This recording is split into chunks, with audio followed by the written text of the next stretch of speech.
He thought he could steal from his own grandmother, but he didn't know she had a policy for revenge. Jason, her grandson, was holding the pen, grinning as he forged her signature, her life insurance, all her hard work. He wanted it all for himself. Margaret's hands shook as she watched from the shadows. Emails faked, forms altered, and now, she had discovered he was planning an accident to collect the money early. Her own blood, her own grandson, was planning her end. Could she possibly stop him before it was too late? Instead of confronting him directly, she decided to act. With quiet determination, she moved the entire policy into a trust that she, and only she, fully controlled. Every possible loophole he could exploit, every path he could take to get the money, was now completely blocked. Yet, he still believed he was in control.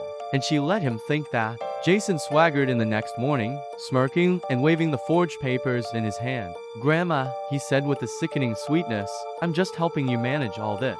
Margaret calmly sipped her tea, her eyes unblinking. She slowly slid the official trust documents across the polished wooden table. "Everything you've done," she said, her voice steady, "has been recorded." But that wasn't all. Margaret had already tipped off the authorities.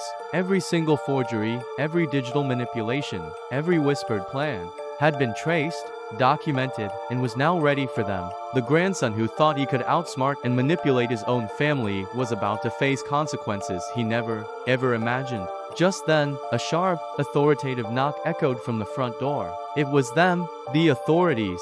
Jason's face went from smug to ghostly pale in an instant.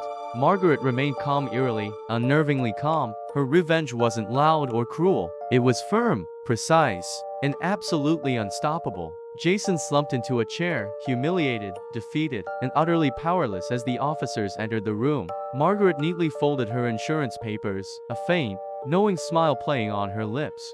She had proven that cunning, patience, and a solid strategy will always beat blind greed. Some policies aren't just for protection, they're for teaching hard lessons.